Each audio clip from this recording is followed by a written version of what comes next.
Good morning and rise and shine. It's still breakfast time right here at Plus TV Africa, and this morning we are going to be taking all of the headlines from the national dailies as we bring you today's edition of Off the Press. And joining me to discuss all of these headlines, I have with me Gbolahan Olojede, public affairs analyst. Good to have you join us. It's quite a wet season this time around. It's in earnest, and we've been having wet mornings. How was your journey Not here? just wet mornings. Oh, yes, as well. All day long. And I think it's going to be like that for the next 1 month. Traffic was horrible yesterday. I spent over 3 hours on my way back home. Oh, my God. Yes. It's not about to get better. I think it will be like that for the next 1 month at least. And you know, I also am a little bit disturbed by the situation here on the island as well, because we've raised the issue of proper drainages. Just a little downpour and you see everywhere flooded. People are walking in pools of water and you can't even explain why this should happen. We've continuously complained about it's because there is a lot of blocked drainages. My office is on Adeola. How deep are even these drainages? And when I look inside those drainages, they are filled with bottles. This water Plastic bottles, water sachet, all over the whole place. It's horrible. And now that the rain seems to be more consistent, we need to watch it. I foresee a situation in which the government will need to come and help with clearing some of these drainages. Otherwise, we might be in for some little trouble. Okay, let's get into the business of the day as we started with the Punch newspaper. The biggest headline: Southeast governors Ortom, Ishaku, others reject federal government's Ruga settlement for herdsmen. Page 2 has details there. And 10 die, houses set ablaze in Taraba attacks. And we see the pictorial there as well, the dog training there. Insecurity, IG deploys dogs in train terminals. Page 8 also has details. An APM faults Ogun governor over 7 billion naira loan for workers' salary. Page 44. And Senate backs separate budgets for state police commands. Afenifere meets Buhari, demands true federalism. Page 44 has details there. Jersey Island gives federal government conditions for return of 82 billion naira Abacha loot. And Togolese cook bags life sentence for killing Credit Suisse chairman.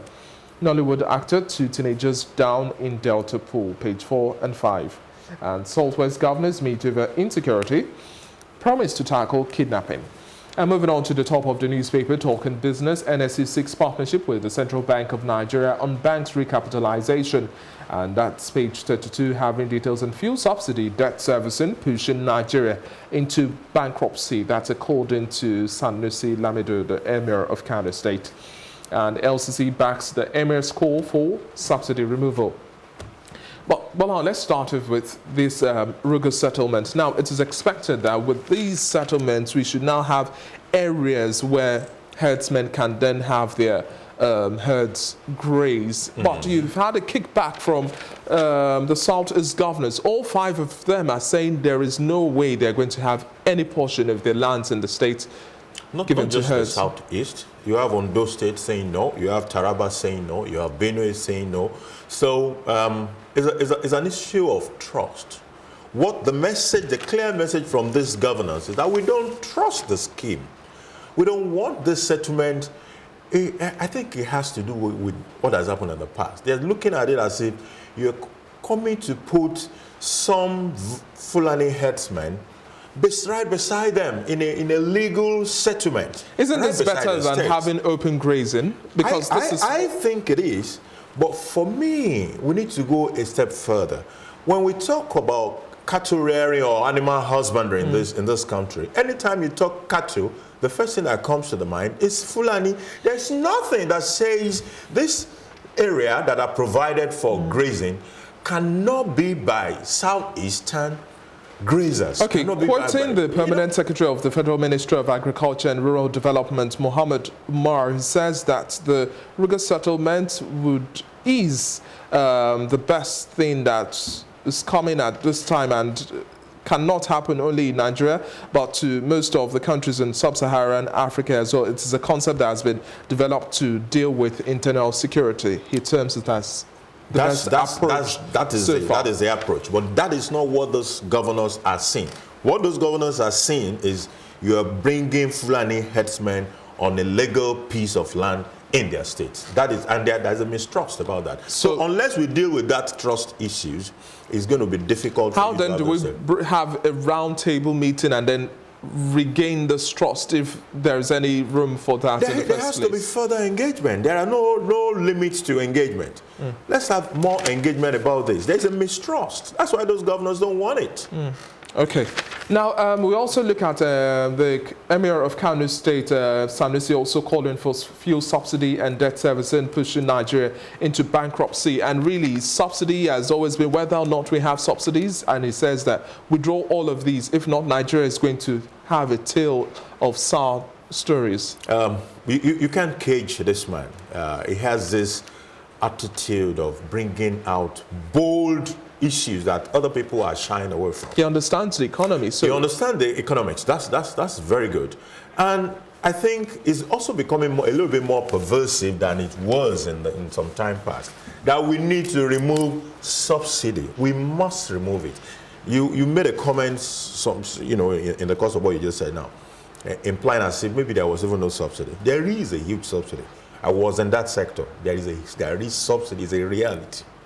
And if we're going to move forward in this nation, if we're going to deal with that corruption that we say we want to deal with, we must remove subsidy. It's a black hole with no accountability. And it's an incentive, a huge incentive to fraud and corruption. And it also makes reference to when he was CBN governor that Nigeria made $16 billion from petroleum sales, and they also had to spend half of that amount importing fuel as well. That's what we're doing. Looking at the volatility on the international markets as well now, and Nigeria pegging our whole budget on fuel, we are not necessarily removing this subsidy. We can't. This isn't a sustainable plan, don't you think? Feeding subsidy, paying subsidy is absolutely unsustainable. Remove it. Stakeholders have also said the landing cost is much more than what we're having and can't even sell for 145 naira per litre. That's why the NNPC is still the sole importer so far. Yes, nobody will touch it for now. Under this subsidy scheme, nobody will touch it. It has to be NNPC. Let them do it by themselves. Okay. But we have to move away from that. We cannot continue to pay these billions and trillions on subsidy. It doesn't work. And then we are borrowing to finance our own needs there. So we pay subsidy out, then we go borrowing to come and finance what we need. Do you think the LCCI also backing that's the Lagos Chamber of Commerce and Industry backing the Emir's call would also give it some added validation that would make the government? I believe so. Because I think the president on his part has dragged on this matter for a long time. He probably did not believe in it somehow. But this is the way to go. I've seen Kachiku struggle with this, trying to sell this for a long time until he practically just hands off and stop talking about it. This is the way to go. Fuel subsidy must be removed. Okay, now we now shift focus to this day newspaper. Nothing sinister about Amosun's army importation, says the presidency and multiple riders here. IG to issue statement on preliminary investigation transaction done in 2012 with presidential permit, says Amosun. Page 9 has details there, and we see the pictorial here with Tony Lumelu as well as the Speaker House of Representatives Femi Gbajabiamila during the Speaker's courtesy visit to the UBA chairman at his Heirs Holden office in Ikoyi just yesterday in Lagos. And Ahmed, federal government plans to raise value-added tax to 7.5% by 2020. Page 9 has details. Talking business in Southwest governors insist on state police condemn killer herdsmen banditry. And again, President Buhari pledges to end farmer herders violence. Page 8 has details. And to the top of the newspaper, Emir Sanusi advises federal government to stop subsidy in petroleum electricity, says nation could be on the verge of bankruptcy. And the Christian Association of Nigeria can, Afenifere, Middle Belt, Ohaneze, Ndigbo tackle Oshibajo over kidnapping. Page 8. Now, dealing with arms importation as well, this time around you're hearing this call from the back and forth between the reports that we've had so far, and the former governor of Ogun State is saying that, well, there is nothing wrong in all of these importation. Had the backing of the presidency in 2012, but the IGP has also said hasn't gotten any new stock of ammunition. Yeah, anything that has to do with arms is a region of impunity. Nothing, absolutely nothing will come out of this. Now, have you read in the papers in time past about arms, containers of arms being seized by customs? Cache of arms, yes. What has happened to those things? Nothing, absolutely nothing will come out of this one too. Nothing will come out of it. We still have a deep culture of impunity. It is still all over the whole place. Do you know how many containers of tramadol was seized last year? Up till today, nobody knows the importers of those guys. You go and arrest one guy who is driving lorry filled with tramadol. Is he the importer? Who are the guys? Have you seen them in the newspapers? We don't know them, and we're never going to know them. That is the kind of nation we live in.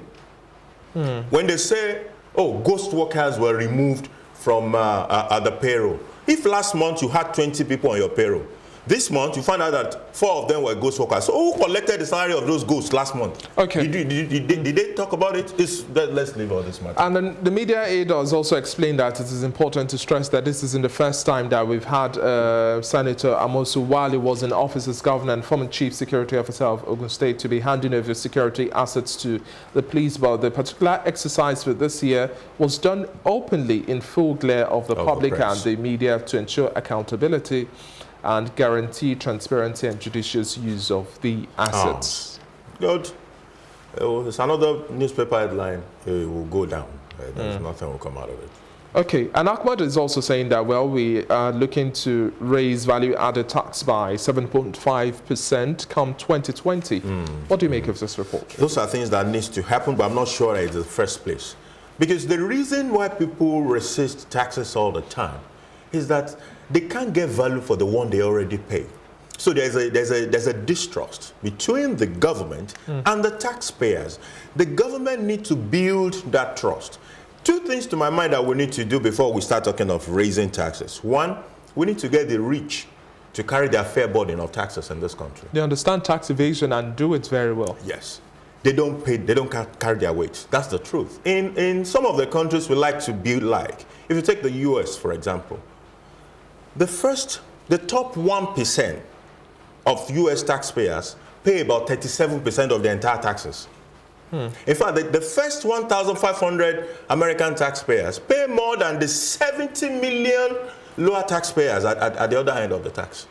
So, but in Nigeria, you have presidential candidates who will tell you they earn less than 2 million per annum. It's ridiculous. So get the rich people to pay their own taxes and then improve collection efficiency and effectiveness. When you do that, you get a larger pool. Build trust with the people, then we start talking of increasing tax rate. Tax rate in Nigeria is very low. It's unusually low. But we are not there at that point where we need to start talking of increase. Let's make use of what we already have. Collect it properly.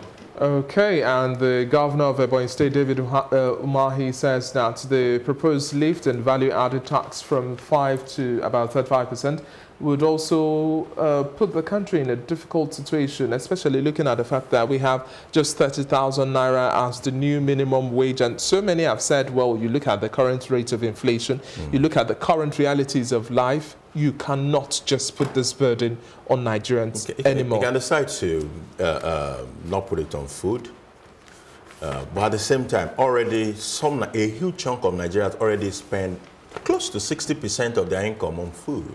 So when you increase tax, those food, guys, electricity, transportation, those guys they are wit's end already. It's going to be counterproductive. Which is why I said, let's do it in 3 phases. Get the rich to pay, improve collection efficiency and effectiveness, then start talking about increasing the rate. Okay. Now we move over to the Nation newspaper. We started with the pictorial, and we see all of the governors of the Southwest region in the meeting as well. We also see here the Southwest APC woman leader, Kemi Nelson, and other chieftain there during the Afeniferi's visit to congratulate President Muhammadu Buhari on his re-election at State House, Abuja. And the Southwest governors draw up anti-crime battle plan and state police top strategy to tackle kidnappers and others. Page 23 has details there. And 60 parties back INEC in server dispute. And we also see the pictorial once again, the Tony Lumelu, as well as Femi Gbajami Amila during the courtesy visit to Tony Lumelu's heirs holding office in Ikoyi just yesterday. And Afenifere also demands free education, security, jobs and others. And looking up to the newspaper, Lawan, no jumbo pay for lawmakers. Interesting. A row over Amosun's government, guns, bullets. Page 42 has details there. And MTN Nigeria launches 4G Plus in cities. Page 6 has details. My priority for Kwara by Abdul Razak. Cook gets live jail for killing boss and executive order likely on state legislature. But this meeting with the Southwest governors now, and then Afenifere also calling for free education, universal basic education to be free. Do you think that can be possible at this point in time when so many are saying the focus now should just solely be on security? Then we can talk about other aspects, invest as much as possible. Well, for real, the truth is you cannot do much without security. We must fix security. And I'm loving the perspective that these Southwest governors are bringing to the table. Drawing up a plan. I listened to Fayemi yesterday talking about the responsibility for security, that the governors should hang it on their own neck. You know, what we have either to seen, you have governors who will be, I'm helpless, I can't do anything. But you're the CEO of that state. Because I don't control the soldiers, I don't control police, therefore I can't do anything. He's saying you are responsible for security in your state. Take charge of it. And hence I love the that mapping point. of the state police also topping strategies. Yes, state police, you know, and then even the fact that they are coming together. These are contiguous states. And whatever is happening in one could easily infect the other. So they had to watch each other's back. And the Senate also fantastic. backing separate budget for state police command as well. Hopefully we see that going in the right direction. But now, Ahmed Lawan saying no jumbo pay for lawmakers. Interesting. Well, he said no jumbo pay. And by the smart. time he started explaining it, he spoke about salary, which is about 750,000. But what we are talking about is not salary. In fact, we've had governors who did not collect salary for an entire tenure. And they donated their salary, because salary will be salary then they spend. What we're talking about here is not salary. He knows. It was Shehu Sani that spoke about the pay now. He was a senator as well. So what is Lawan telling us that is fresh? Okay. Now, quickly glossing over Vanguard newspaper, insecurity. Southwest governors insist on state police. Yoruba elders demand more funds for Southwest from President Buhari. Afenifere Agbekoya boycott security summit in Ibadan. Oshodi Apapa Expressway, why we failed to beat deadline on gridlock task team explains. And terrorists, jihadists joined bandits in Zamfara State. That according to the army commander, active participation of women in seafaring will grow blue economy. That's according to Aisha Buhari, the First Lady. And 2019 polls, 60 presidential candidates back INEC over server. And the pictorial just below, we also see the governors as well during the meeting yesterday in Ibadan. And to the top of the newspaper, E-Daily, my mom, biggest supporter of my music burner boy, speaks there. And talking politics, Southeast being treated like conquered colony. Amaechi speaking there. And offshore banking and money laundering. Page 40 there has details, and that's from Are Afe Babalola speaking over there. That's the senior advocate of Nigeria. And commenting kidnapping Ohaneze Pandev, Middle Belt Forum, others blast Oshibajo. What do you also, let's, in just a sum now, we just have about a minute to go. This Oshodi Apapa Expressway gridlock and not meeting the deadline, and the task team also saying they are trying as much as possible. They've tried as much as possible to meet all of the deadlines, but it's still concerted efforts that are going to be put to ensure that we have sanity back on that corridor. Yeah, actually, you cannot solve that kind of a problem with an executive fiat. You can't just wake up and dictate deadlines and say that is how it's going to pan out. No, it's a major project. We did not get there overnight. We're not going to come out of it overnight as well. It requires proper planning and execution. Proper planning, execution, that's talking about all of the call-up systems as well as the holding bay to ensure that we have effective mobilization and there's no dead weight just unnecessary on the roads and bridges. Thank you very much for your time. It's been a pleasure speaking with you, Gbolahan, and I hope that you have a safe drive back to work. I will. It's really a wet morning, and hopefully it doesn't last the whole day. Once again, we don't want any floods. Good to be here. Yes, and this is where we wrap up the conversation on this morning's edition of Off the Press. Make sure you stay tuned for other broadcasting. We have plenty more still in stock for you.